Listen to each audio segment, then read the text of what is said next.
শুনানি কক্ষ থেকে বেরিয়েছেন মুখ্যমন্ত্রী মমতা বন্দ্যোপাধ্যায়, সেই ছবি দেখাচ্ছি। আরো বিষয়ে বিস্তারিত জানাবেন, ফোন লাইনের সঙ্গে রয়েছেন প্রতিনিধি পীযূষ কান্তিনাথ। পীযূষ দা, যে ছবি আমরা আমাদের দর্শকদের দেখাচ্ছি, শুনানি শেষে কক্ষ থেকে বেরোলেন মুখ্যমন্ত্রী মমতা বন্দ্যোপাধ্যায়। পাশাপাশি রাজ্যের এসআইআর মামলার শুনানি আগামী সোমবার তা কিন্তু ধার্য করা হয়েছে।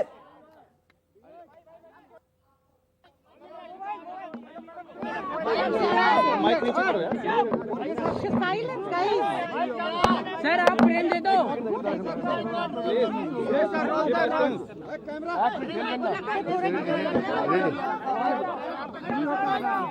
আজকে মাননীয় প্রধান বিচারপতির ঘরে মমতা ব্যানার্জি যে পিটিশন ফাইল করেছিল, রিট পিটিশন, সেই মামলার হিয়ারিং হয়েছে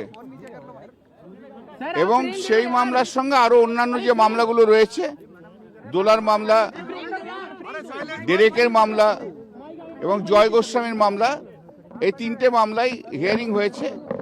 তো হিয়ারিং হওয়ার পর মমতা ব্যানার্জি তার আর্গুমেন্ট করেছেন, কোর্ট পারমিশন দিয়েছে এবং কোর্ট বলেছে যে তুমি যতক্ষণ বলবে আমরা শুনবো, 15 মিনিট দরকার হলে শুনবো। এবং মমতা বন্দ্যোপাধ্যায় তার পয়েন্টগুলো যা যা আছে সেগুলো বলেছে। 1 নম্বর পয়েন্ট যেটা বলেছে যে ডিলিশন হচ্ছে, কোনো ইনক্লুশন হচ্ছে না, ইনক্লুশনটাও দরকার। 2 নম্বর হচ্ছে role of micro observer and roll observer.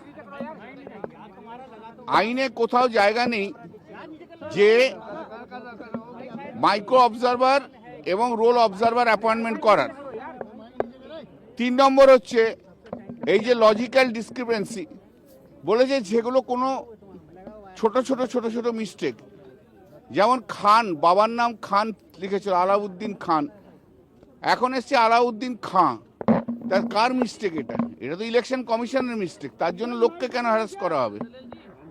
এরকম যেমন বিপুল, জজ সাহেবরাই বলেছে যে বিপুল, তো বাংলাতে উচ্চারণ তো বিপুল, তা সেটা কি করে মিসম্যাচ হয়? তারপর মহিলারা যাদের বিয়ে হয়ে গেছে, যাদের সারনেম চেঞ্জ হয়ে গেছে, তাদের কি করে মিসম্যাচ হয়? মহিলাদের বিয়ে হয়ে গেলে তো সারনেম চেঞ্জ হবেই। তারপরে আছে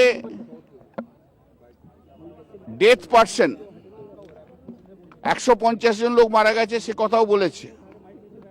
এবং এই যে স্ট্যাচুটে যে ক্ষমতা দেয়া আছে ইআরও এবং ডিআরও, সেই ক্ষমতা কেড়ে নিয়ে মাইক্রো অবজারভারদের দিয়ে তাদের ডিসিশন নিয়ে আসছে, সেটাও ইলিগ্যাল।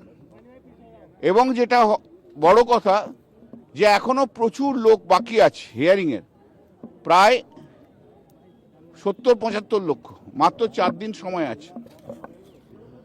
জজ সাহেবরা বলেছে সেরকম হলে আমরা টাইম বাড়াবো, উই আর থিঙ্কিং। এবং এই মামলা সোমবার দিন আবার হিয়ারিং হবে, তারপর যা ফাইনাল অর্ডার দেওয়ার তা ফাইনাল অর্ডার দেওয়া হবে। আরও 2-3টে ম্যাটার আছে, সেগুলোকে ট্যাগ করা হয়েছে। তারপরে সব মামলাতেই নোটিশ হয়েছে এবং সব মামলায় হিয়ারিং হবে।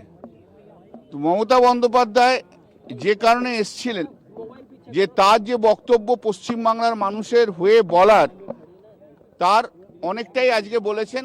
বাকিটার পরে হিয়ারিংয়ে উনি যদি আসতে পারেন তাহলে বলবেন।